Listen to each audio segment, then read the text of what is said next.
and welcome to the On the Spectrum podcast. Today we are going to talk with Sam Corbett about positive behavior support. Morning, Sam. Thank you for your participation this morning. Would you mind to introduce yourself and tell us who you are and what you do? So I'm Sam Corbett. I'm the senior PBS clinician at PBS4. I'm a UK behaviour analyst certified, also a board certified behaviour analyst. They're changing the qualification to a UK based. I'm also the vice chair of trustees at the Loddon Foundation and have been doing that for about 3 years now, I think. So, yeah. How's that going? Yeah, it's great. I love it. So tell us, how would you explain PBS for someone that doesn't understand what PBS means? First, what PBS stands for, and then what that means and what that implies. PBS is positive behaviour support. It's a framework for supporting anyone, really. It's a framework underpinned by applied behaviour analysis, the science of behaviour. It's how we understand why behaviours may be occurring. That's all behaviours, whether that's behaviours that we wish for someone to be doing more of, so skills development, or behaviours that would be considered challenging. And we understand why, and by understanding why, we can then find the function of the behaviour, and we can find alternative ways for someone to meet that need, focused on skills teaching. The idea isn't about reducing behaviours, it's about finding new behaviours to give people a wider variety of skills to engage in. How did you start it in all this journey? How did you start in this world of positive behavior? So I started as a support worker way back many moons ago. I was at university studying psychology and needed a part-time holiday job to pay for university. And I got a job at an incredible charity in Southampton. It's the Rose Road Association. They're an incredible charitable organisation. I started working on their play schemes and the school holidays, ended up supporting with leading their play schemes during the school holidays, which was great. It was so much fun. The most fun you can have, and being paid to be at work as well. You know, the children were incredible. It was a variety of children from multiple different schools in the area, spending the day just hanging out, doing lots of fun. Gruffalo trails, bear hunts, all of those, lots of fancy dress, lots of dressing up and having fun, and realised that actually that's something I wanted to do more of. Realised that psychology on its own wasn't that beneficial in terms of direct career progression. We did a module on applied behaviour analysis as part of our undergraduate, and everything just clicked. It made sense. I knew I wanted to work with individuals with disabilities at this point because I was having the best time. So then wanted to go on and do more of that work. So actually, this was a way of doing that and building a career around it.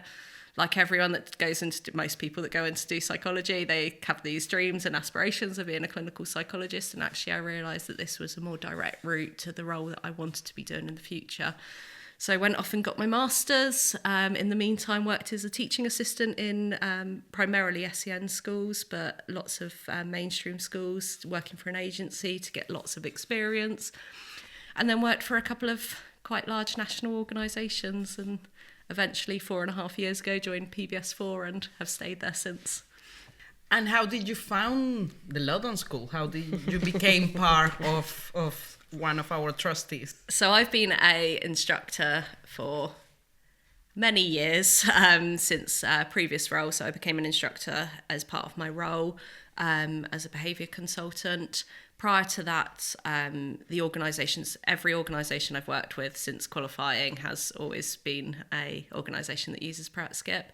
So I've been very familiar with the approach, even when I wasn't an instructor. Became an instructor, came to PBS4. Jonathan Beebe used to be one of our trustees, our CEO. He was stepping away, and I was asked if that would be something I was interested in. It's really local to me, so it's nice to be part of a local connection, but also it's an incredible school, and I knew lots about Skip, knew less about the school, and it's been great. I just get to go and spend time seeing the incredible work that everyone's doing up at the school as well. For the people that doesn't know what is Skip, because a lot of our listeners will have no idea what are we talking about. How would you best describe what is Skip? So it's an approach. It's it's talked about lots. There's a lot of misconceptions around any training like Pratt Skip, that it's just about the physical interventions. It's not. It's the whole approach. It's about looking at alternative ways to meet needs, to reduce the need for interventions. But it's also a safe and ethical approach to, if those interventions are needed, we can teach them in a safe way that is respectful of the people that we're supporting, and safe for the individuals that we're supporting.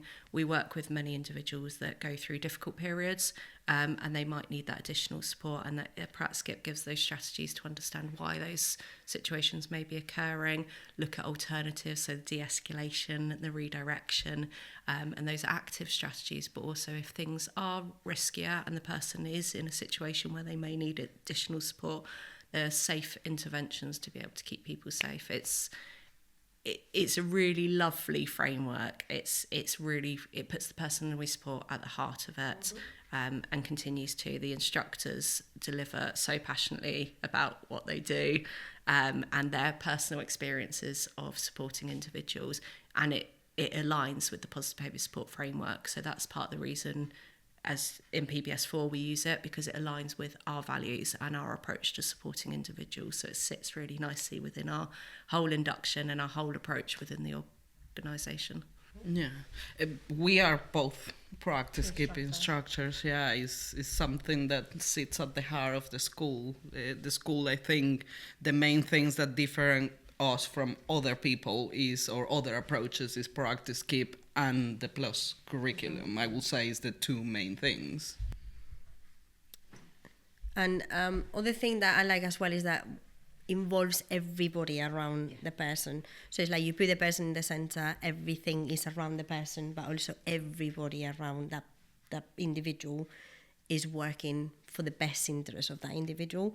And I think that's really clear at the Loddon School, that even when we are like a multi-professional team, we all work together in the same direction with the same objectives, involving family, social services, local authorities. So everybody is kind of working together in the same direction, if that makes sense. Yeah, and learning from everyone. So sharing that feedback. Many of the children that we support at Loddon, very similar to the adults that we support at PBS4, aren't able to share their own voice. So they're not able to vocally share their feedback. So we have to find different ways of making sure that their voice is at the centre of what we do. And the school does it so well, some of the work that they do, to look at, think about it from the child's perspective. And actually there's a lot that as an organisation we learn from each other. Different organisations can share. We're not in competition as organisations. We need to be working in partnership. And yeah, absolutely, it's about the child's voice at the centre and everyone then wrapping around. But I think that is when the magic happens, when organizations realize that working together and learning from each other will help them progress further instead of like competing with each other.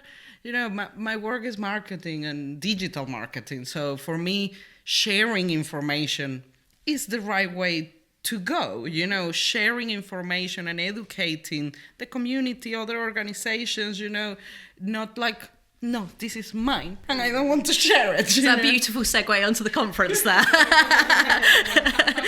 Yeah, exactly. Yeah, I'm happy to share what we do, the work that we do. I'm happy to speak about what we do because I love it. I love the job that I do, and if I get to speak about it, then I'm speaking about what I love and what I've made a career out of, thankfully.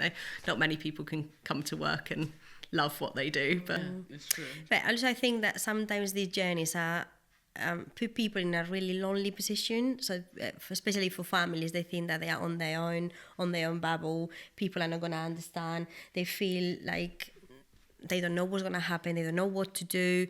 So it's lots of uncertainties and not knowing in many ways, and related to many areas.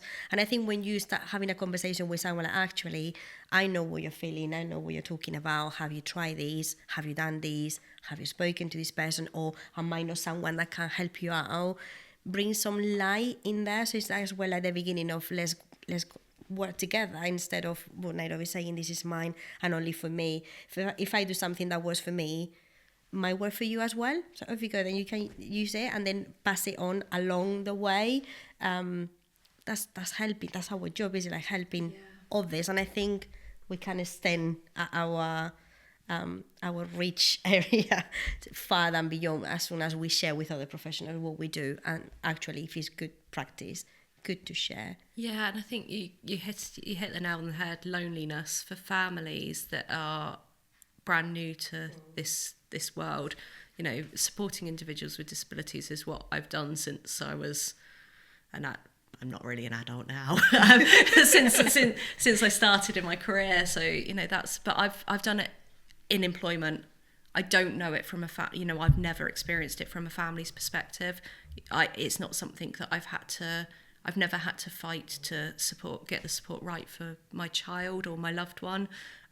We support many families, both through the school and through PBS4 as well, where the families have just had to continuously fight. And I can't even begin to imagine how isolating that is for families. You understand that your child has additional needs. You start that journey, then you have to make sure that they've got the right support around them, and then the support doesn't quite meet the needs, and you're fighting for that next level of support. And actually it may always feel like a battle. Hopefully some of the support that we can provide through the school, the foundation, Skip, and other organisations, similar organisations, can then mean that actually families don't feel as on their own. We can support and we can give families guidance. I know the Loddon training team are doing family sessions within Basingstoke, which is great, because actually a lot of the children in the local area won't need the level of support that Loddon School offers. But actually, if we can provide support to children that are having a more difficult time, or families, then we're reaching out, we're providing greater support. I think that was one of the reasons why we decided to create this podcast, because we have so much information and experience in the school, but it's within those walls, we don't have actually a reach to try to help with all the experience that, how many years is 36 years?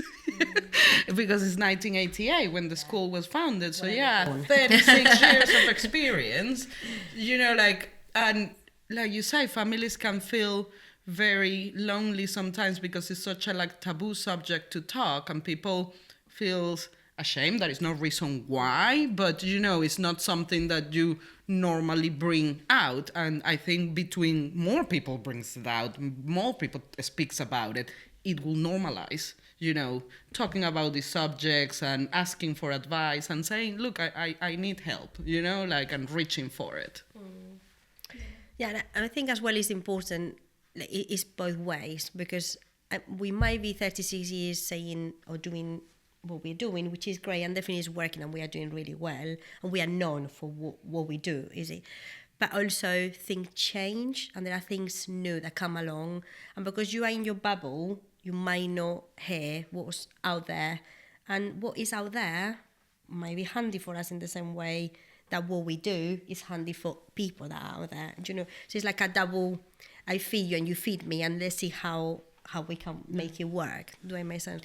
Yeah, and there's, absolutely, there's so much focus, rightfully so, on supporting individuals who are neurodiverse in many different ways. And actually that's an area where we can learn a lot more from. We can learn a lot more from people's own lived experiences, and people that are able to speak about their own lived experiences. We can make sure that we are hearing their voices, what they've been through, because actually many of those individuals wouldn't have had the level of the support and the same support that the Loddon School offers. But actually there's a huge amount of learning, and how can we get support right for individuals who may be in a mainstream school setting but need additional support in that setting for various different reasons. And there's so much learning we can continue to do.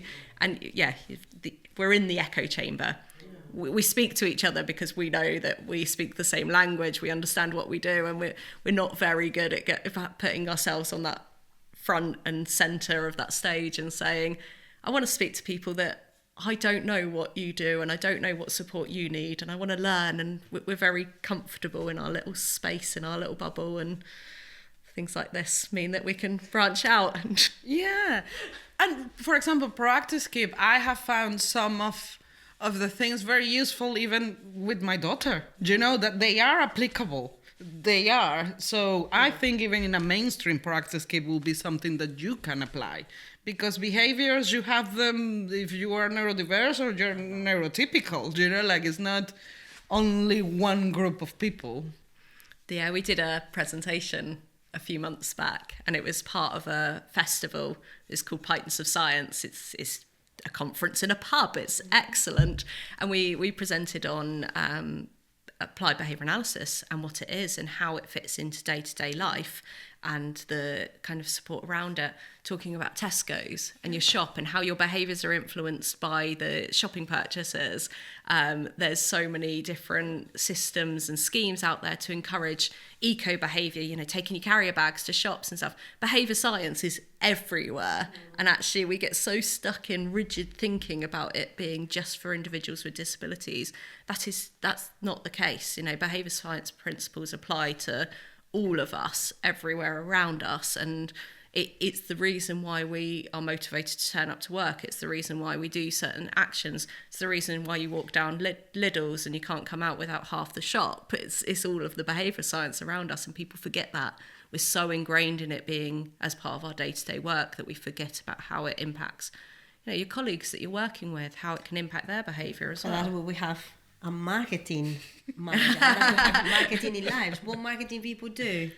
She's probably the biggest expert in behaviour out of all of us. Since I'm working with them in the office, it's like, yeah, that's why I'm starting understanding why they do what they do when you go to shops and why they put certain things in like near when you're gonna pay in the cashier. Yeah. Like this is why. This is. She's learning a lot about marketing. So when I'm like now to Tesco, like no, I'm not buying. No, I'm not getting in the market. Yeah, but like that's actually is what you say. Just studying the behavior of the human being to see how they can, with the purpose of selling, because that's their job. But yeah, I think that they study even in social media, they study or they check what kind of what kind of things we see, what kind of things. So it's like that's constantly behavior. What I'm stopping in, what I'm keen on, and it's like around the world every day to all of us, not only as you said to neurodiverse people. Is it like across the board? So you talk about you work with other schools. What would you say that is the challenges that you find out there? So I haven't worked directly in schools other than my work with the Loddon School for a long time, but I think the variability in support is very drastic. A lot of the work I did was in South Wales. They use a lot of models of kind of classrooms within mainstream schools, specialist teaching facilities, which was really lovely because actually I think as our special educational needs supports have increased, it's meant that actually in a lot of ways we have more SEN schools, specific schools, and actually mainstream education, there's less support for that kind of learning from each other. There's a lot, you know, growing up that you can learn from having friends that have disabilities and different needs, and actually we somewhat lose some of that, and absolutely we need to make sure people's education is meeting their needs. But actually there's so many ways of that kind of shared learning and shared approach. It's not just about the curriculum, it's not about the kind of government-led curriculum solely. It needs to be about learning social skills and shared experiences and opportunities. And I think somewhat, you know, with the move towards having more SEN schools, there is that element of we missed that, and I think the school really focuses on that with their joint work with the Sherfield School and the other local schools to make sure that we're sharing those opportunities and there's not that isolation. And I think we can learn more from what do children need to leave school with, that's aside from knowing when the Battle of Hastings was. We need to make sure that children understand what their next steps are going to be, whether that's making sure people can tie their shoelaces, making sure people can use the toilet independently, making sure people can manage their money, knowing what a mortgage is and what interest rates are. Yeah. They're the skills that we need to be learning. They are functional skills. And actually we can learn a huge amount. I think Loddon obviously focuses on supporting children to be as independent as they can be, ready for their next steps into adulthood. We can learn, mainstream schools can learn a lot from SEN school settings in the fact that the focus is in supporting children to be ready for adulthood. Yeah, absolutely. Yeah. I don't think I've ever needed, other than a pub quiz, I don't think I've ever needed to know some of the facts that I've learned in school. Oh, I'm still thinking in how it's useful to learn how to open a frog. I have no idea why I had to do that. Why they didn't teach me how to cook, how to nutrition, how to feed myself healthy aliments so I can function properly, about taxes, about banking, all the things that I have remember Pythagoras' theorem, but not what an interest rate is on a mortgage. But I have seen the inside of a frog. But I'm thinking, now that you said that, I think it's both directions, because our children need to not get isolated. But I think the outside of that neurodiversity bubble needs to see as well that there are other minds out there. There are other people that have other mind that work in a different way.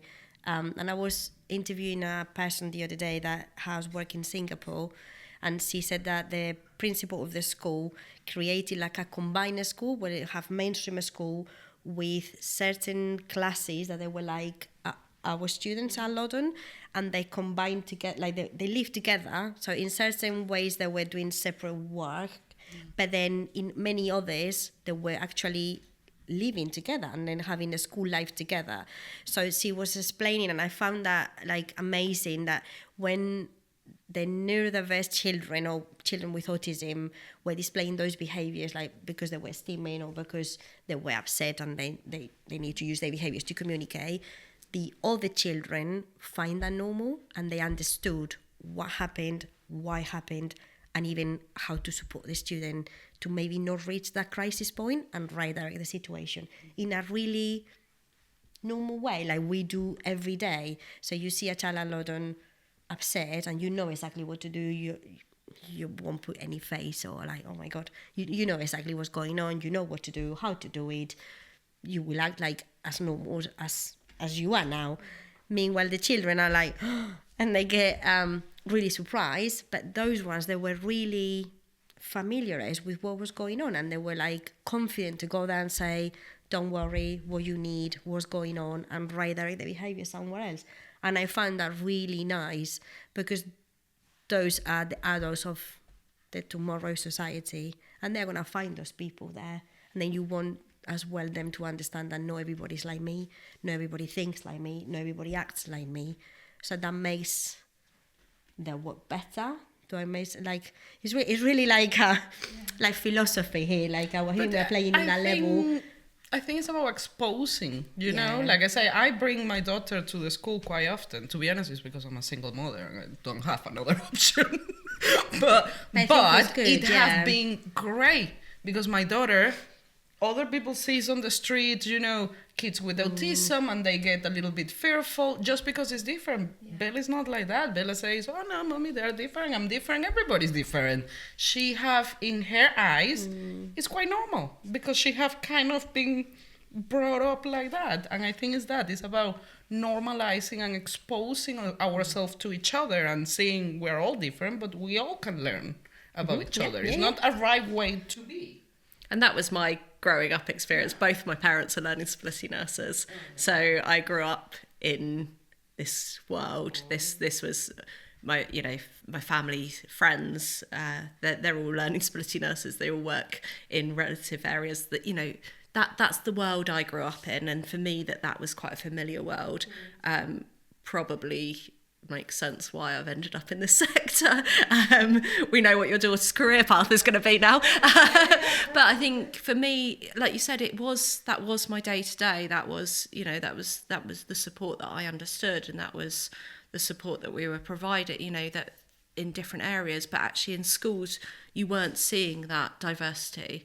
And I think that diversity is missing in mainstream education. And I would say particularly more so in secondary education. A lot of primary, particularly the small local village primary schools, will provide SEN provision because actually they're smaller, they've got more of a community feel, and they can provide that support.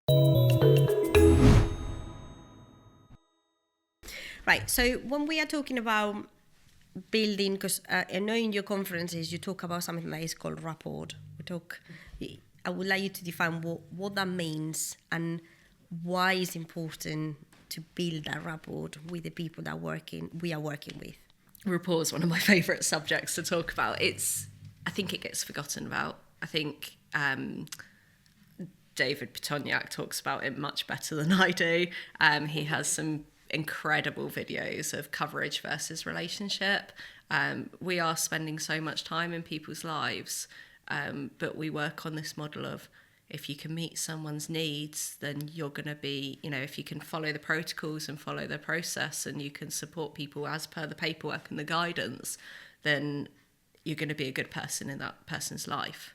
But I couldn't think of anything worse than my partner had gone away for the week and he went, "Don't worry, I've got someone in to come and do the cooking and I do very little in my own house. I've got someone to come in and do the cooking and cleaning." Like, that's not going to meet the social need of my partner being there or my family. And we forget about that. We are in, whether it's direct support in a school setting or whether it's 24/7 support in a supported living environment, we're in someone's world all the time. I don't want strangers in my house that I don't know. Like, it just baffles me that we forget about this vital bit of building relationships and trust without, coming in and expecting people to respond to a request. Even if it's a request, if I came in and said, "Would you like to go to the pub this evening?" Yes, but not with you, because I have no idea who you are. Like, it might be your most favourite activity in the world, but you're going to be less likely to do it if it's someone you've never met before. And I think we forget about it when we're supporting people. We're so focused on, if we follow these plans and protocols, we're going to keep people safe and we're going to meet their needs and we're going to support them. But we miss that basic step of spending time, building that trust, building that relationship, getting to know someone, having those shared interests, having that person that you love to go swimming with because they're the person that gets a lot out swimming, having the other person that you walk for miles and miles with because they love walking or running, and actually making use of those matching and those shared interests. And I bet there's, you see it at the school as well, walking around, you see people that you can clearly see that both the person working with the child and the child have the same interest and they're really embracing that. And I think that's really important. You can learn rapport. There are ways of learning rapport. You can learn how to build trust. Just spending time doing something that someone enjoys, even letting them teach you. Let someone teach you about their love and their passion. I've never learned as much about things like clocks and church organs as I have from the people we support. I've got this wealth of information that I would never have had if I hadn't sat down and listened to the people we support and shared their loves and their passions and their interests. But actually that meant that when it came to the time where I needed to have slightly more difficult conversations and approach more difficult subjects or talk about things that they found harder, they were able to have that conversation with me because I had built up that trust, I'd built up that rapport, and we were getting on. We were getting on with each other. And I think, we're so focused on professionalism and approaches. Actually, you need to have fun. You need to dress up like the Gruffalo once in a while and run around and have fun, because otherwise you're not going to get enjoyment out of your day. And build real connections. Yeah. Because you are spending a huge amount of time with that people. One thing that I normally do when I'm hands-on working with someone is I always put myself in their shoes. With how I will feel if someone, is telling me this. For example, I love bathing. I bath and I'm a very water person. I can spend an hour and a half on the bath easily and happily. Someone is nagging me to finish the bath. I will be pissed off. I will be super angry. So it's those kind of things that I'm like, if someone asks me in this way, will I respond right to that? Or I will be like, no, it's little things, but I think for me that have made a huge difference in my practices. And we hear about, one of the functions of behaviour is escape from demands. And that word demand, that sounds like we're just shouting at people. It sounds like we're just going, you do this, you do that. Actually, anything is a demand if it's not delivered by the right person in the right time in the right way. Actually, just saying, maybe, do you want to pop to the toilet? You know, it's going to be a long drive. Do you want to pop to the toilet before we go? You know, something as simple as that. Or would you like your favourite snack in the whole wide world? You know, I've got a bar of chocolate. Would you like it? Do you want to go and grab it from the fridge? If it's the wrong person presented in the wrong way with someone that you don't know and you don't trust, that's a demand. It's an instruction. And it's going to feel like someone's telling you what to do. And most of us don't like being told what to do by someone you don't know. Yeah, I think normally when we do training at Loddon, because what you're talking is what it resonates me in the way that we explain things at Loddon when we do training, because what you're saying, you can connect with your with individuals that you support because they tell you. The problem that we have at Loddon is that they don't tell you. So some people find really difficult to do that connection. And I normally talk about a bond. You need to build a bond with that person or with that child. And then they say, but it doesn't talk. It doesn't matter, because you can be sitting with a person and then you feel that you have that kind of vibe with that person, or you don't have it. But also, if you sit down with a person and you want to build that vibe, if you want to be friends with someone, you wouldn't invite that person to something that you know that is not gonna like. So if I need to invite you, because we need to get along well, or we're in Nairobi, and I'm inviting you probably to, I don't know, to watch football when you hate football. Do you mean inviting me to a podcast when I don't like being recorded? Yeah, probably. So from there we're not going to be friends anymore. Clear that. But probably you're going to be like, no thank you. But it's no thank you to the activity and no thank you to do things with you, because what you're inviting me to do is not nice. But if I'm starting inviting you to do yoga, and then we do yoga together one day and another day and another day, we definitely are building something here. So with our children, it's like, what do they like? To be colouring? Can you know colouring with them? So sometimes they put it really easy for us. We don't need to do yoga or podcast. We just need to do colouring. We have a student that loves writing words. Can you not write words with her? Can you not ask her what she wants you to write for her? It's the intention to connect. It's kind of like, it's stepping forward. The child will step forward as well. But if you need to try to see, I always say they have a button. Sometimes it's really hidden, but you need to find that button, and it's your job to find it. When you find it, it's click and off we go.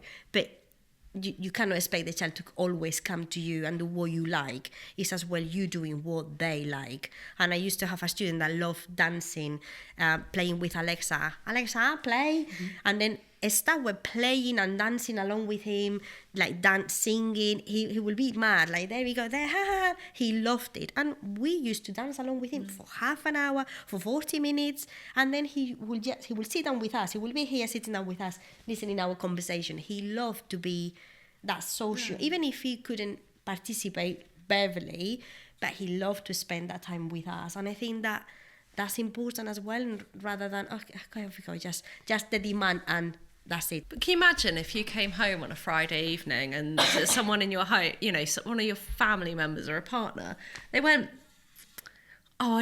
you've had a really stressful week at work. I know you love to dance, like a stress relief. So I'm going to put your favourite music on and I'm going to sit here and watch you dance.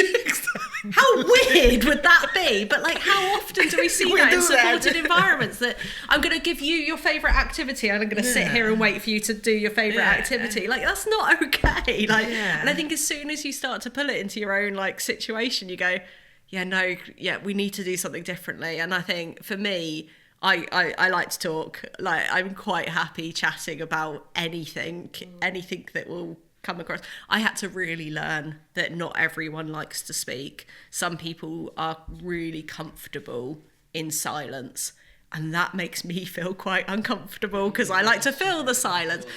But I learned so much from the people that I support that actually being comfortable in silence is great. Intensive interaction is an incredible way to build trust and rapport with people that want comfort in silence, because actually it shows that you're accepting the person for them and you're engaging and you want to be in their world. You're not expecting them to come and join you in your world. You want to spend time in their place and chill with them and be happy and comfortable, and then they start to go, actually, this person's they're not too bad. I'm going to spend a bit more time with them, and actually you can build that trust. But it's the same as you build friendships outside of work. Like, you build trust and rapport with the people we're supporting, and like, just take it back to basics. So if you need to look at your career till here, because we talk about all the work that you've done, I think it's plenty.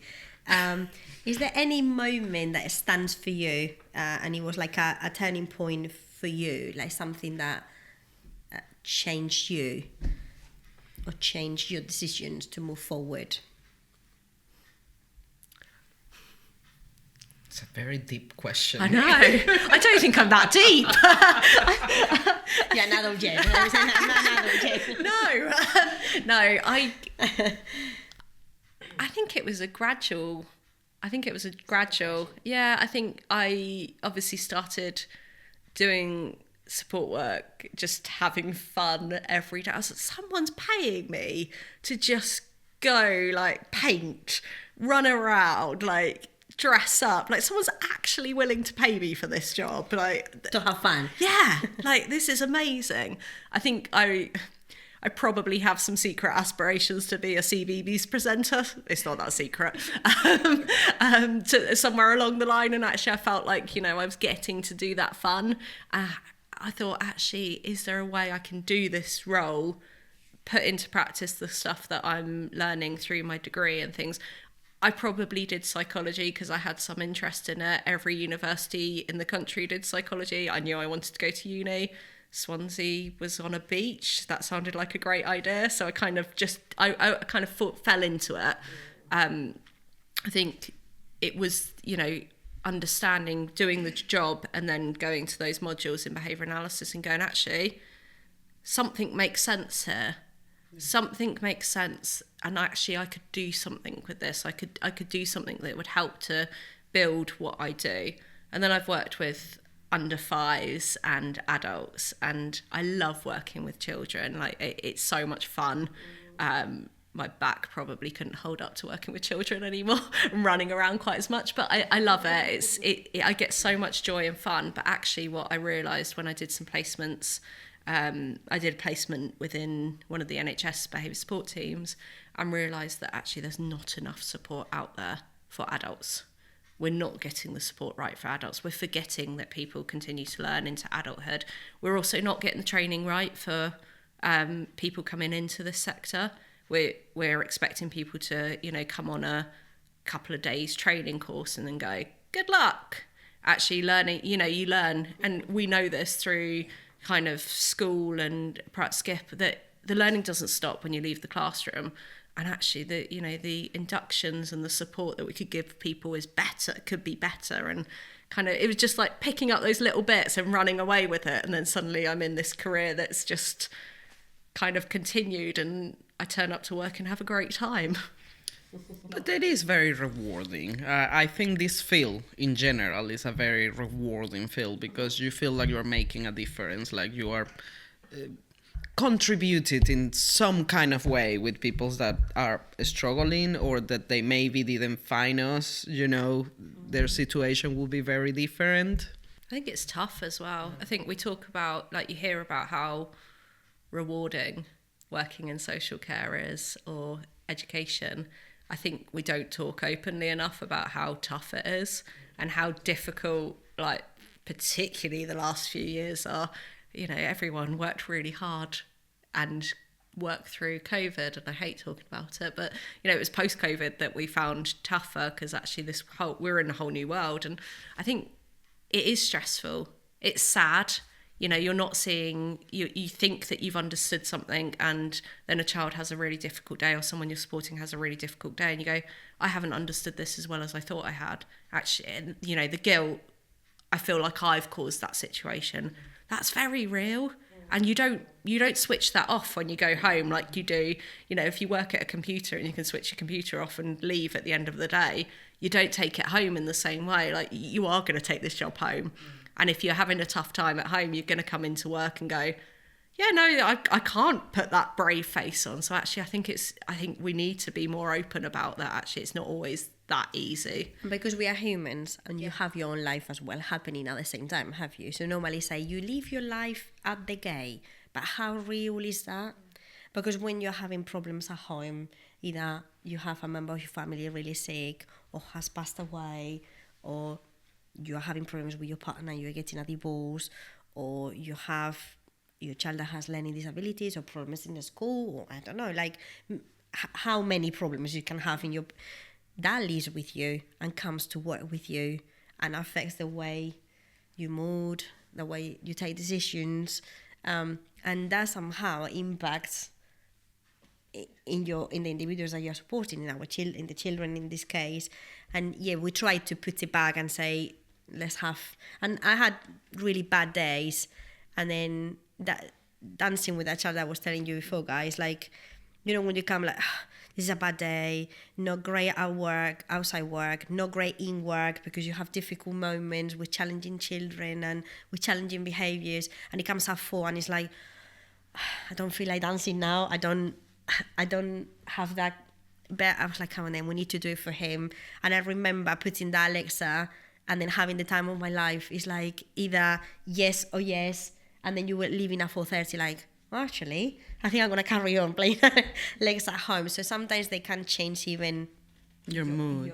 But in the other way as well, you know, you have, like you say, it's true. Sometimes are very rewarding and they're amazing because, you know, like their development or their advances are not as fast and mainstream. So when we accomplish something, it feels like a huge thing and it feels so great. But yeah, it's the other days where everything goes wrong and it's really tough, it's really long hours, and you work with adults, we work with kids. It's really, really hard to feel, you know, the way you feel, because it's a human thing to feel, but when it's towards a kid, you know, you feel guilty, and you feel guilty about feeling frustrated, for example, or feeling like you are not able to help, or feeling angry, or feeling whatever feeling that you do, and you're allowed to feel that because it's normal, it's a human thing, but you do feel very guilty, and it does have attacks on you sometimes. Yeah, and it's actually a conversation that popped up recently in when we do the review incidents. There is like a debrief with the staff, and one thing I said as a senior staff, like we were a group of us, but I think from my position, I wanted to set it clearly, like, guys, sometimes you need to say, I might did it wrong, I might not did the right thing at the time, I thought it was the best option, or because I need to balance 3 options and I don't have time because the child is displaying behaviors and I need to solve the problem and keep everybody safe. I took the one that I thought it was best in that moment. Maybe now from the outside part, I can say, maybe I could have done this, or I can have done that, or it didn't work as I thought it would. I think it's good to reflect, even when you are having a bad day, to say, I'm having a bad day. This is not the day. As you said, this is being really tough. I can't deal with this anymore. I might need like a break, a step away. And I think we need to feel comfortable and confident to say it's been tough. Yeah. Because holding it is not helping anybody. But yeah, I agree. I think we need to work on that side and come to the light a little bit more. Yeah, and we've done a huge amount of work around the same sort of process, and doing welfare checks after any incident happens, making sure the person we support has the support that they need, but also making sure our team members have the support that they need. Are you okay? How are you feeling? And having that conversation and letting them speak emotionally, allowing people to say, I feel angry, I feel frustrated, I feel guilty, I feel sad, having those conversations. And then we don't call them debriefs anymore, because people have just got this negative association with debriefs. The debrief is you're going to get pulled into a room and get told everything you've done wrong in that situation. So we look at reflective practices, and it's a shared approach to looking at how we can learn from that situation. And I am so willing to own the mistakes that I make. Yeah. You know, I make them daily. Hourly probably, but you know, we're always making mistakes. We're learning from. We look at how behaviour works, and we're learning from past experiences, and that doesn't mean we always get it right. And I think you said about kind of not seeing the progress, but actually that's where the data of positive behaviour support comes in, the behaviour science bit comes in. If we're tracking the data, it can help to see those bits that are not necessarily visible on the day-to-day. Like if we can see someone's progress, you know, they were only using the word no to communicate. They were using it once a month, and now suddenly they're using it once a week. That's an incredible achievement. And actually the word no is a great word for someone to learn, because that gives people the autonomy to consent to situations and independence and freedom. And we can track that stuff. So even when you don't feel like things are improving, you can look at it. And I get joy from graphs, but that's because that's the job I do. But I think we need to share that knowledge more as well. That was a slight tangent, sorry. No, but it's something that we say with our students, like, look where they were when they came, where they are now that we're talking. Sometimes we don't see that progress. No, I just mean it's slower. I just mean in our kids we see it in a slower way than we will see it, It's different in a mainstream. well. It's a different kind of progress, but of course they have progress. I have felt so proud of kids, using the toilet for the first time and things like that. I couldn't with my joy. And I was like, okay, I never thought I was going to get so much joy from this, but yes. No, but students that they come and everything is self-injury behavior. They cannot communicate their needs. Everything is through that particular behavior. 4 months down the lane, 5 months down the lane, she can transition absolutely fine. She can use some photos to say yes, no, or I need to eat, or I need, So it might look like nothing, or it might look like nothing because it doesn't fully engage in an activity. Okay. However, if you look behind yourself and where you're coming from, actually we step forward a lot. Instead of having a child really dysregulated, self-injury behavior all the time, hitting herself, we have a child that is really calm and in baseline, like ready to engage on her terms, on her way, okay, but not dysregulated. So we're really a step forward in the right direction. And I think we are in the right direction. We just need to have that bigger picture. And that sometimes is difficult. And I know that the people that we work with find difficult to see those that big track. They are here like, oh, we are not doing. It's like, guys, you've done a lot already, so don't say we are not doing. You are doing. You've done. So carry on what you're doing, because definitely it's working. And regarding the foundation and your role in the foundation, can you elaborate a little bit more on that? So I recently become the vice chair. Ta-da! I know. This is an announcement. No pressure. So my role has always been sitting and supporting with the training side of Loddon primarily, whether that's internal training or the Loddon training elements of the foundation, because that's where my knowledge sits, that's where my background is, that's what I know. So I meet with the teams, I review, give advice, give recommendations, review and share feedback, and get to celebrate the good stuff as well, which is the really nice bit. I've recently now taken on the Philosophy, Education, Care and Training Committee as well, which is really lovely. So I've always been part of it, but now I get to chair it and be an even bigger part of it, which is amazing. That's talking about the children's progress, hearing how they're doing in their support. I know you are the vice chair of the foundation. It was a role that you stepped on not long ago. Can you elaborate a little bit more on your role in the foundation and what new responsibilities you are going to be assuming? Yes, so my involvement has always been primarily with the training elements, so both internal training and Loddon training delivered to other organisations, particularly Skip. So I've always sat within that committee, which also includes the PET committee, which is the Philosophy, Education, Care and Training, which is an amazing meeting to get to spend time. You get to hear about the children's progress, but not just the children's, the team members, the staff that are working at Loddon, their progress with their training development and their course development. It's a lovely celebration.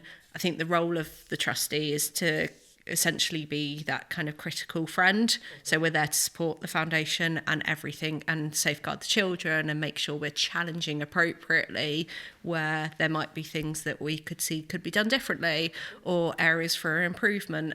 That involves getting to spend time walking around the school, which is the best part of the role, is something that I've been able to do more of since particularly since stepping into the vice chair role, making that kind of effort to make sure I'm spending time seeing the fantastic support that has been provided around the school, and just kind of questioning, if that we talked earlier about things being done differently and not accepting that everything should remain the same, actually seeing it from an outsider's perspective and going, why do we do it like that? Is there another way we could do that? And I think some of that is harder for me because I work in this sector. So some of our other incredible trustees have come from completely different sectors. They have expertise in marketing or finance or management and business development and things like that. And they can bring a real critical eye because they've never seen a school and a foundation like Loddon before. And they can ask questions of why things and there might be a completely valid reason, but actually it could be an opportunity to go, no, why do we do it like that? Yeah, absolutely. So I think as a group, we've got some of our trustees are ex-staff at Loddon. So they've moved into the trustee role since leaving the school, which it's amazing. We've got a broad spectrum of knowledge and skills to share, which means that everyone kind of brings a different piece of the puzzle to the table. And it's just spending time at the school is the best part of it. So we know that the foundation, like the Loddon School, and then even the Loddon training advocates for Prascape, and then is, as you said before, in line with the PBS ethos and values and principles, so everything lines together. So how we, as school, because we work in the school, how we promote those environments, those how we create those environments for our children to thrive, to go to flourish, we used to say. I think the plus curriculum is a huge part of it. It's foundation, it's the pinnacle of the support that we provide, and it's giving those lifelong skills. There are opportunities to focus on kind of the traditional education support if that's what is beneficial to that child, but actually horse riding, seeing a child's confidence grow and getting on the horse. I think the other day I was there and there was a child that was about to go on the horse and wasn't that confident, and everyone worked in partnership to build that child's confidence. That sense of accomplishment and that achievement for that child to be able to do something that previously they hadn't felt comfortable doing, those achievements. And I think speaking to some of the team at the school and seeing how some of the children have come into the school, typically gone through a really tough time because actually they're not able to access their previous education setting, and they've gone through a difficult time. Families have gone through a difficult time for their child to come to the Loddon School, and seeing within a relatively short space of time for most of the children happiness, seeing them happy and really enjoying their day, seeing the sports day and some of the families coming down and spending time where actually that might have been quite a stressful situation previously, spending that time with their child in quite an open space. The grounds are huge, and actually that could have been a really stressful time for families previously, but seeing those opportunities that Loddon School gives to families to enable them to be families again, which that's something that's been missing for a lot of families. Seeing some of the children sharing their space with other children where previously that may not have been possible. I've worked in lots of schools where children are being educated in single-person classrooms because it's the only way they can safely be supported. That's really isolating. It's really sad to see, but actually the children at Loddon, some of them have some of the highest needs of some of the children in this country, and actually they're sharing their home and education environment with other children and enjoying it, happy in that environment as well. Their friendships may look different to a mainstream education setting and friendships. It may not be the playing and the same, but they are spending time in the same space and comfortable and happy in that. And I think that's the bit that you kind of take away and go, actually, this is a really happy place. I think the children are happy and they are developing at a pace that's right for them, and they're developing their independence, and I think ready for that next step into adulthood, into that independence in the future.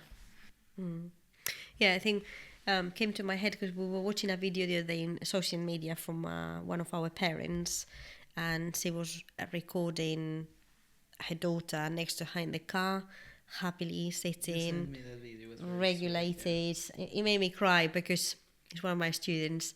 But I know that team behind her has worked really hard to support her to arrive to where she is now. There is a long journey to go through, like still, so there's things to do, of course. But I think sometimes our staff don't realize about these things. And then she was saying how difficult was traveling before with her when she was really dysregulated. She needed a harness. She needed like one or two people with her behind and an extra person driving. It was tricky all the journey go home, all the journey to come back. So that's distressful as well for parents when you have a child dysregulated like in the car.